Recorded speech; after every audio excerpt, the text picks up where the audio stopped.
Welcome to the Innovation in Higher Education podcast, where we share the diverse views and perspectives of experts in higher education, innovation, technology, and entrepreneurship from all around the world on topics related to the future of higher education and the future of work in an engaging, fresh, friendly, and very human format. Let's get started. Hello, everyone. Welcome to a new episode of the Innovation in Higher Education podcast. My name is Viviana Rojas. I will be your host for today.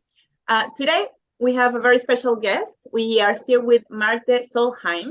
I hope I pronounced that right. That last name was a bit challenging. She is the head of Stavanger Centre for Innovation Research and also a professor in the same university.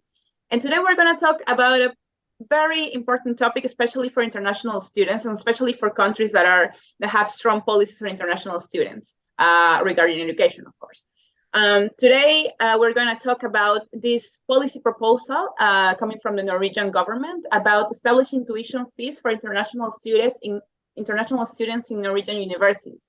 This is a proposal that is still on the back, seeing if it's approved or not, but that it can have very strong impacts in the whole quality and in the whole functioning of the Norwegian education system as it is now. So today, Marte has agreed to come here with us to talk about this topic, to discuss about this topic. And just let's get here. How are you, Marte? Thanks for being here. Hi, how are you? Thank you so much for inviting me to discuss this very timely and important topic as we see it, at least from the Norwegian standpoint. So I'm very happy to be here with you today, Viviana. Great. As I already mentioned in the introduction, we wanted to discuss about this policy proposal for establishing tuition fees for international students in Norwegian university. I know you wrote an op-ed about this topic, and you mentioned 5 points, 5 critical, for sure there are more points, but you mentioned 5 critical points in which this policy, if approved, would affect the higher education system in Norway. So maybe can you talk about that? Can you tell us about it? I can just also mention that I've recently taken over as the deputy lead of the Young Academy in Norway. So we also through that we wrote 4 of the members from this Young Academy. We wrote an op-ed, as you mentioned, with Haley, Ike, Nils Halvard, and me. We wrote about this proposal, and we highlighted, as you said, sort of 5 overarching things that we believe are sort of the consequences of this proposal. And the first one is that we believe that it would be very harmful for Norwegian research, because we see our master students as an important part of this sort of pioneering dynamic research environments, and also because our international master students, they work as scientific sort of assistants and also student assistants. And we also see that they contribute to our research environments in a very good way, and far beyond being a student, because we also see that some of them contribute to research, and some of them also are recruited into research positions. And also we also see that some of them, they continue their career. So the first step is that they go through as international candidates in our research environment, and then they go on being international with PhD students and whatnot. So we believe that it's desirable that the Norwegian system would educate more international master students, not fewer. And also because we believe that they could contribute. And I think for me also it's particularly important because my research area is innovation studies, as you mentioned, but I've also, the core pillar of what I've done over the last 10 years or so has been about diversity and innovation, and seeing how innovation takes place when a variety of knowledge intersects. And for that also, we can see that having these different perspectives and having the different worldviews that international students bring with them is very important, not only for them coming in as students, but also in terms of shaping the research agenda for the future. And I think another important point there is that, of course, it's not only people from the rich countries or elites that become good researchers. So it's therefore also important to think about not introducing more financial obstacles that would make it difficult for research talent from different countries to come to Norway. So that was sort of basically the first sort of point about being harmful for Norwegian research. And then, do you want me to continue to talk about Yes, some more? I would like to continue, but I would like to make a small comment, and then we can build on this. So you mentioned something, and we were talking also about this in the backstage of the interview. We were talking about innovation, right? Like innovation in higher education systems, and how innovation is really, and what does innovation really mean, right? And you mentioned something that is very, very, very much true. That innovation requires diversity of perspectives, right? And I think and you would agree with me, that the best way of bringing innovation into research is to bring researchers from different parts of the world, right? And the access to education and the access to quality education is not something that is given in every country. As we were mentioning before, Norway is people from Norway are as well privileged people, because they can access to high quality education for basically free, right? This is not something that happens to another part of the world. And I think an important action towards promoting innovation and towards promoting collaboration and better research, well, that translates to better research, better companies, better everything, is to establish these possibilities of access to quality education. And this policy of no tuition fees for international students in Norway was one thing that would definitely enhance and make attractive for international students the possibility of going to Norway, right? And as well, this helps to diminish inequalities in a way, somehow. So I think from what you just said, that if there is something adjacent that this policy might be harmful for, is definitely the innovation capacity of Norwegian research centers, of Norwegian companies, because we were talking as well about how the employers value international talent in Norway, right? So there are many aspects to be considered upon making this policy work, right? So absolutely. And I think that's also something that I've seen throughout my research as well, looking at foreign-born workers in Norway. We've seen that they facilitate international connections. So the companies in Norway with particularly highly educated foreign-born workers are also collaborating with a broader set of international partners, which in turn, I mean, when having these international collaborations, is also fostering radical product innovation in Norwegian companies. That meaning that these innovations are not only new to the firm, but it's new to the world market. So we already established some of these connections throughout my research, where we've seen these linkages with having international workers. And part of this is because they don't necessarily break ties with their homelands, but they continue, and they also have a lot of knowledge that Norwegian companies can tap into. So that is part of the sort of diversity imperative, that you could have benefiting from having different perspectives, but also having different social and professional networks. That is important. But I think also another very important point is these global megatrends that we are witnessing now, right? So we have geopolitical tensions, we have the climate crisis that also needs to be tackled through and the aging different population, which is especially true in Europe, right? The aging of the workforce, which is especially true in Europe. I was looking at some graphs the other day on like how many years people will retire in each country, and really the European countries are there in the edge, while people from other continents and other countries are younger, let's say this in a way, like we have a higher birth rate. And that is also one of the megatrends that has been sort of established, that will shape our lives in the next 20 years.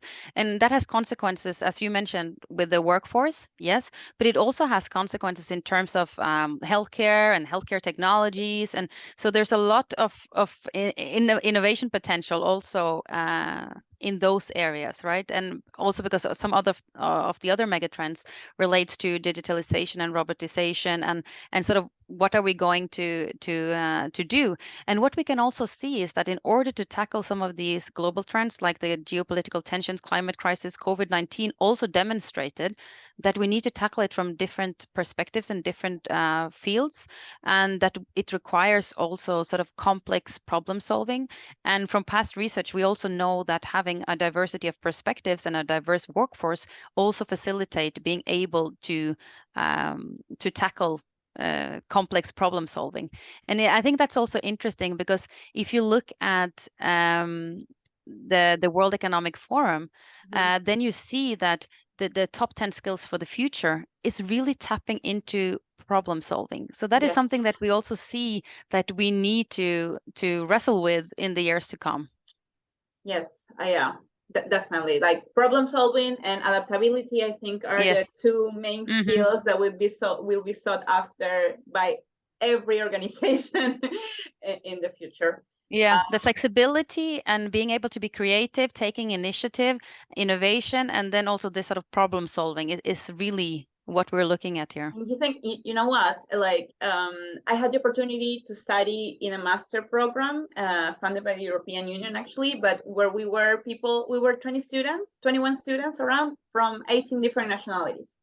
And I think besides the knowledge and the theoretical knowledge and the research and everything that I gained in the program, what I learned most was this adaptability skills, and like opening my mind to different cultures, to different religions, to different points of view, different politics.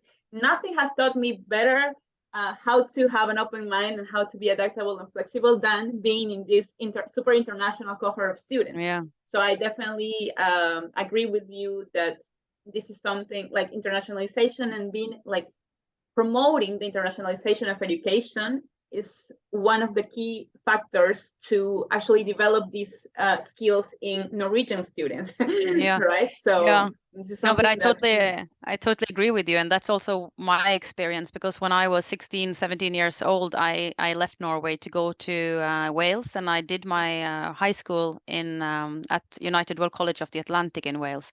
And it was an international school with 350 students from 90 different nationalities. And we stayed together for 2 years, right? And that having that experience at a very young age and very sort of formative years of my life was also something that I believe has sort of shaped also my research agenda to this day, but it has also taught me a lot, as it did with you, right? And in terms of adaptability, and it's something you don't learn in theory, but you have to go with it. You are living it, you are experiencing it, you are making friendships, like lifelong friendships with people that are completely that you otherwise would have never met. And I think this is something that definitely has to keep going and has to be enhanced by and promoted by governments, education ministers, instead of going backwards. Yeah, absolutely. No, so I mean, I guess we both had these experiences that I think tap into the second point that we also raised in the op-ed that we've discussed previously, which is about the loss of quality in higher education should this proposal be introduced, because it is specifically about this exchange of knowledge and ideas that we discussed, that you experienced when you did your master's, and I also at my high school. Because we see that benefits the institutions. I mean, having these international students bringing in their perspectives benefits the institutions, but also their fellow Norwegian students, which is something that we saw became quite apparent when I participated in a demonstration here in Stavanger against this proposal. There were a lot of Norwegian students talking about everything that they had gained from being part of such an international program during their masters. So this is also something that we see is important for our further development of our studies here in Stavanger. Yeah. And talking about international students, what are the responses or what are the reactions of international students that you have been able to see about this policy? Yeah, what I think it's been really good from my university side, at least, is that they have gathered a lot of like overviews and narratives about some of our previous students that have gone into work in the industry here in Norway. So either that they worked in the industry in Norway, some have returned to their home countries, or some are now in a third nation with very great jobs, and they're contributing to the society. So that is one part of it, and the other one is starting to receive also emails from and contacts from prospective students that are worried about what this would entail, and in terms of their planning for application next year. So I think it's like a bit like multifaceted, because we could also on the one hand see the businesses here benefiting, and how we actually need a lot of competence in order to, for example, deal with the green restructuring, and how some of our international students in our innovation program have are in those positions at the moment. So I think that's part of the story, but also the prospective students that are wondering what will happen.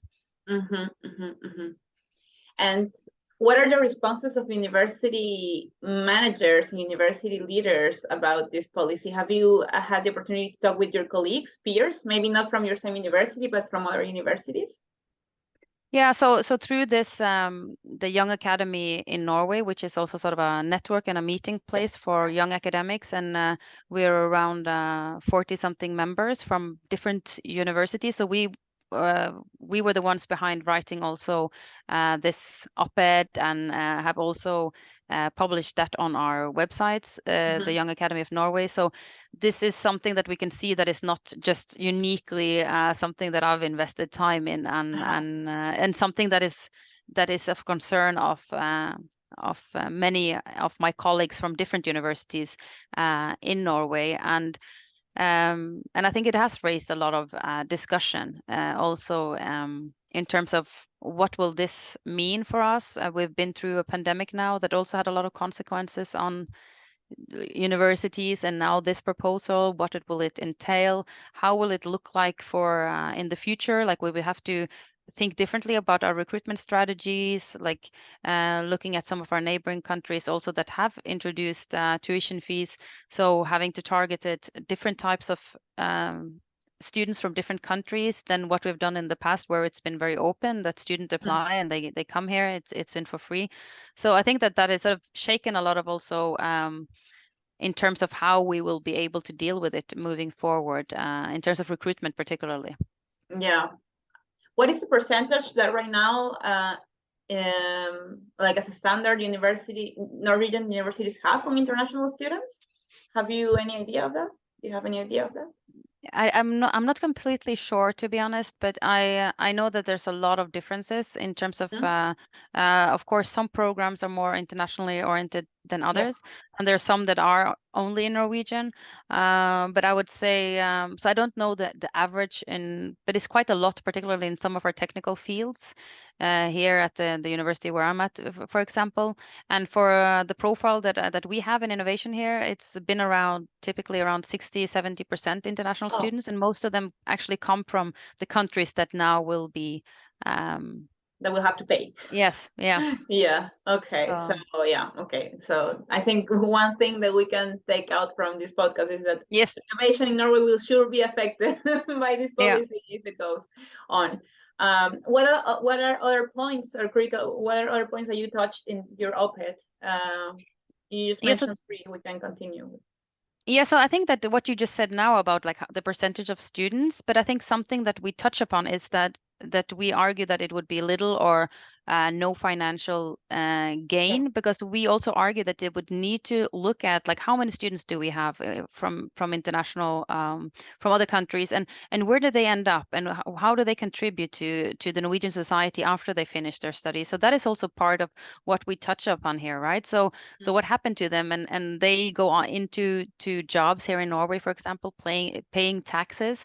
So we believe that there's a lot more to be put into that equation that maybe what has been done at the current point, but also that we think that, and I think that's very crucial, that the difficult and uncertain times that we are faced with now must be met with very long-term and strategic plans, and not sort of this sort of very short-term ideas of what is being proposed here, because we believe that it's very uncertain what kind of financial benefits these introduction of the school fees will have. So we believe that you should do a thorough investigation into the advantages and the disadvantages of introducing such a scheme, right? Or that you would have to introduce these tuition fees. So we would have a better grounds to know what does it actually entail in overarchingly, like what does it mean? So we believe that would be because it also has, I mean, collecting these tuition fees would also introduce a very bureaucratic systems, so which would also entail new costs, right? So and at the same time there will probably be fewer students, so there's also something to think about. But also something else that we touch upon in our op-ed is about justice and solidarity. So it's about how both solidarity and education are very important social democratic principles. So, and this is something that the current government is emphasizing time and time again. So we think that solidarity should be embraced more broadly than just the borders of the EEA area. And especially now, because what we also discussed a little bit is this global the major global challenges. We think that research and collaboration and education across borders is something that we also see as a particularly becoming increasingly important. So we believe that higher education should be accessible to everyone. And we think that, I mean, the bottom line is that we believe that the Norwegian research and higher education will be significantly weakened if we do not retain this free principle, regardless of nationality. And that brings into sort of the justice and solidarity perspective. But for me, also having investigated the role of diversity in fostering innovation, I also would like to highlight that the core idea is also that it is that this melting pot, right? And bringing in different perspectives and seeing how a lot could come out of it. And that we cannot achieve if we introduce this without at least thinking about the long-term consequences that this might have.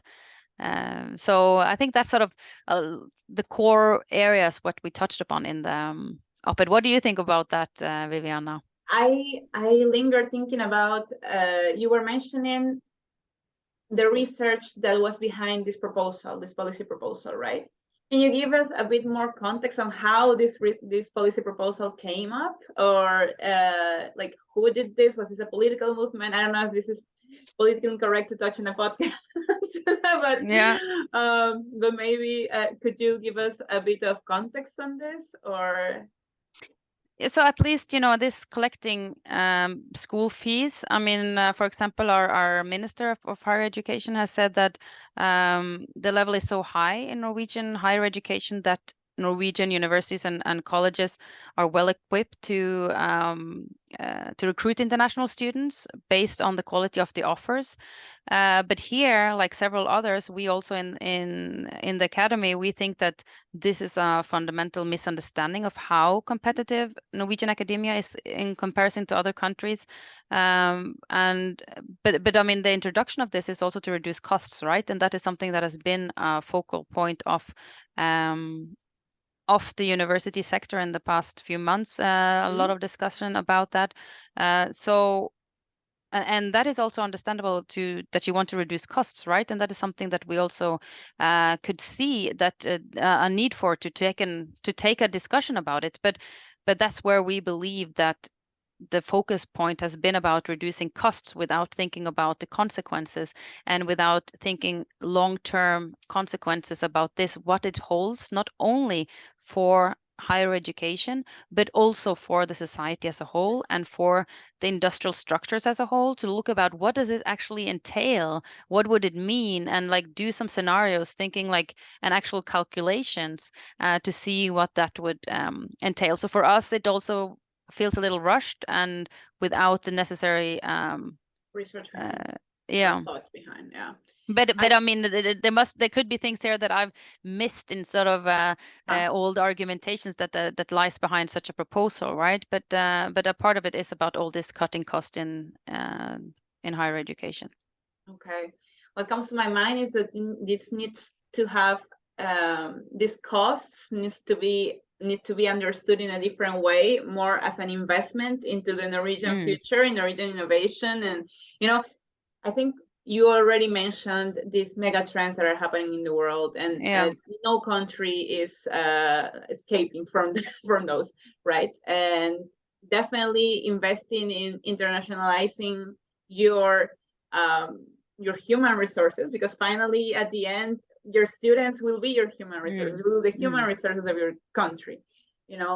Is the best investment a country can now make, because there are many things coming, regarding climate change, regarding the aging of the population, that need to have these different perspectives in order to be solved, or at least tackled, because I don't know if we will be able to ever solve them, because these problematics are huge. But definitely we need to start somewhere, and the best way to start is by bringing together, the brightest minds from anywhere in the world. And as we mentioned as well before, not every bright mind from every country will be able to pay the living costs of Norway to begin with, which I think are even bigger than the tuition fees of the universities. If I'm not wrong, you can correct me if I'm wrong. So yeah. Regarding the potential of internationalization of Norwegian education, I think if someone will have, at the end, like thinking as a student, like from a student perspective, if I'm gonna have to invest, I don't know how many thousands of dollars into going to Norway, and if I compare, maybe the labor market, or at the end, maybe the labor market, or the returns on my investment will be faster and higher if I go to the US, maybe, I don't know, to Germany. I don't know how competitive is Norway as a country, as a destination, as a place to live, as a place to work, in comparison to other countries that are maybe that right now like ask for a tuition fee, and they cost. But if I'm going to have to make an investment, such a huge investment, okay, I go all the way, and I go for the one country that I think will give me more returns. So I think I agree with you in that. Maybe they are overestimating a bit, as well, it's maybe not because Norway is not good, but it's not marketed enough. Like I think regarding country marketing, there are countries that are more marketed or better marketed than others, definitely. And like Norway, because of its location, it's up there, cold and dark in the most of the year, might not be the best destination. No, I think we have a way to go there. But what did you know about Norway? So, if you're so I have one of my best friends, actually one that graduated from my program, and the same master program that I did here in Europe, the one that I told you about, from 18 different nationalities. He's Mexican, and he's now working in AT, which is an organization that or aims to regulate the oil and gas industry sectors, for trying to make them be more sustainable and green, kind of thing. It's like an international standard for sustainability in the oil and gas sector. And well, the main comment he has always made is, oh my God, everything is so expensive here. In Oslo at the moment. And I think he pays for his apartment. It's a one-room apartment studio. He pays around 2,000 euros or something like this. So this is why the prices is the first thing that comes to my mind. But to be honest, like, I come from Peru. I have never heard any advertisement or anything that would lead me to go to study in Norway, for example. No. Maybe Latin America, because of geographical limitations, is not your main market. But I don't know if we are talking about like Asia or Africa. I think from what I've seen as well, people tend to go to the more marketed countries, like Germany or the States. So absolutely. And it's also about this return of investments, right? Because it's here we speak a very strange language called Norwegian, right? And it's what going into the labor market afterwards Yes, could also, exactly. that could also be something to think about, right? That if you go to an English-speaking country or to another country, for example, where a Spanish-speaking country or so, like something where you could also easily move to other places, that could also be something to think about. So that's also something that we touch upon here, that we do not believe exactly that like you saw also when introduction of tuition fee in the Scandinavian countries, in Sweden and Denmark, you could also see that it drops like it dropped to Okay. the students, right? And it's no, like we don't think that it would be any different, maybe just even worse if when it comes to the Norwegian case, just for some of the reasons that you mentioned here, right? That there are also a lot of other options. So why should they come here, and what do Yeah. we have to offer? And I do believe that we have built up some really good research environments that are able to compete, but that's not the case for all of them necessarily. Yes. And it's something also about getting that known across the world. But maybe Yes. we then need other strategies, right? So you mentioned also your research program that you did. Was that like a Erasmus Mundus or? Uh-huh. Yeah, so Yes, like it was those an kind of, Erasmus Mundus. Yes, it was an Erasmus yes. Mundus. So those kind of schemes and thinking differently also how we rig it is something that I think we really need to think about in the future to attract great talents from all over the world as well. So there are other measures and ways to be able to do that as well, I believe. I agree with you, definitely. And I think Mm, that these initiatives that come from education, from the education system and education sector, have to be thought in collaboration with the other sectors. You know, for example, with mm, the industry sector, with the labor market, with the policy making sector. So yes. if you want to, like, as an outsider perspective, right, someone who in the past was looking where to go for studying internationally, um, I think it would be really attractive if a university could offer the whole combo, like, okay, you have this international experience, plus then after you graduate, you have, these career paths that we will support you Mm, in, because I think at the end, again, talking as an ex-student, for an international student, for an international talent coming to a foreign country, the most challenging part is finding a job, what to do after the program has ended, right? Finding a job mm. afterwards. So maybe this would be a way of enhancing like the attractiveness of Norwegian education, right? If you could collaborate with these companies that are Yeah. hiring international people or making facilities, making career Mm, pathways. yeah. Yeah. Yeah, that is Uh, also something that is discussed a little bit also to as one possibility is to think about scholarships, right?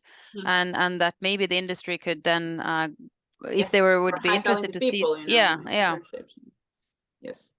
um, I've had some some years of experience in working for corporate for the corporate world, especially in IT and banking. Um, and they have these programs of young trainees, young professionals, where they yeah. basically cover all the costs for everything for high skilled people. So I think definitely there's a Mm, area to explore there. Uh, and maybe this is something that the policymakers in Norway should be listening to.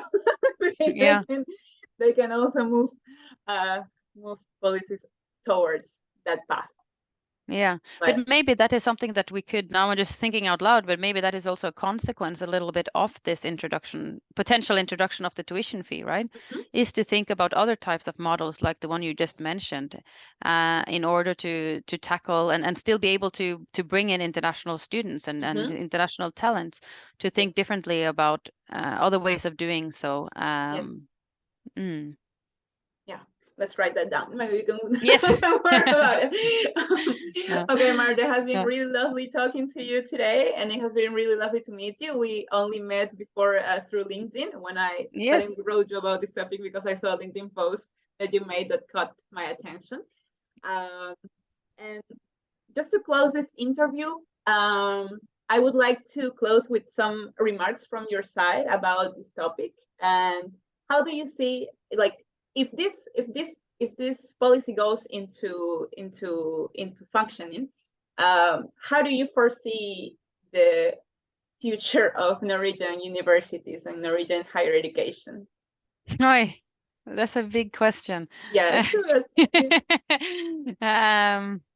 We are No, allowed to I think, dream. yeah, we'll have to dream. No, I think that at least that we will then experience some years that would be very different from what we have now. I mean, we will experience some years with fewer international students, Mhm. and then, as we mentioned, sort of in the last here, then we would have to rethink how we would work. So I think that there would need to bring together a lot of clever minds and think about how we would go about doing this. For example, by what you were talking about now, or the scholarships, and thinking about like how we could rig it differently. And I think that that will take a long time, and also something that we can see in the neighboring countries, where the introduction of the tuition fees, then they lost a lot of international students. I mean, almost, I don't remember the exact number, but I think more than 80%. Okay. So then, it took close to 10 years to get back on the track. But I think that we would have a lot of work to do then in terms of marketing, and how we would build the whole structure in order to make it interesting and stimulating to bring in international students, such as the program that you attended as well. But I do believe that there's a lot of young, dynamic forces that are very positive, and Yes. that would work together in order to continue to build an international academia, to work across borders, and to be able to um, potentially not solve, hopefully, but at least work to tackle the global challenges that we Yes. are faced with. And for that, we need knowledge across border, and building Yes. education across border, in order to tackle what we talked about, the climate crisis, the aging population, also the geopolitical tensions that we see. We need to go through, as also highlighted in the United Nations Sustainable Development Goals Goals. in Yeah. number 17. It's collaboration across border, right? And that is what we need moving forward. So when one door closes, another one opens. So Yeah, I agree. I yeah, agree. I definitely yeah, agree. I've seen this over and over everywhere, in my life included. yes, Okay, great, Marte. It has been great talking to you again. And let's keep in touch. Let's keep in touch for future interviews. We can talk about many topics here in the Innovation of Higher yes. Education podcast. Yeah, Yeah. I definitely. It's been great, and I think that we thank you for the opportunity. And indeed, I think we would have a lot of things to discuss next time. I could do it in Spanish. Okay, great, great. Yeah, for the ones who don't know, Marta speaks Spanish perfectly. We were speaking Spanish in the backstage of the interview, but she was just too shy to speak Yeah, Spanish. yes. I think that's a normal trait of me, being very shy. But I haven't, I feel a bit rusty. But actually, when we were talking together, it did work It out was more or less well. So supernatural. I was yeah, feeling you like a. You were in Dominican Republic, right? yes, yeah, Yeah, I was like I was talking to a native speaker. I don't know what she was shy yes, about. yeah, yeah. So Okay. no, but it's been great. So Okay, yeah, yeah, for me too, for me too. Okay, I will close this interview here. Then you can say, before closing, I was forgetting something. Um, for people who want to contact Marte about topics related to innovation in higher education or research in Norwegian universities, where can they do it? You can yep. tell us. Yeah, they can reach out to, like, we met on LinkedIn, so they Uh-huh. can add me on LinkedIn, for example, maybe is easiest. I must say that the post about tuition fee has received a lot of attention, and I it think was fun. I it's a mean, very hot topic. I think it's a topic that touches a lot of internal interests mm, and feelings. It's an yeah, emotional topic. So yeah. And I love that about LinkedIn, because you could see that also you suddenly see posts from other people that you are not necessarily in your network, but I think that it would, so LinkedIn is one place to find me, and or you could send me an email. So yeah. okay, great, Marty. Then see you the next time. Thank you for listening to the Innovation in Higher Education podcast. Follow us on LinkedIn and subscribe to our newsletter to not miss any episode. You can also find us on Instagram and TikTok as @Innovation in Higher Ed. Cheers!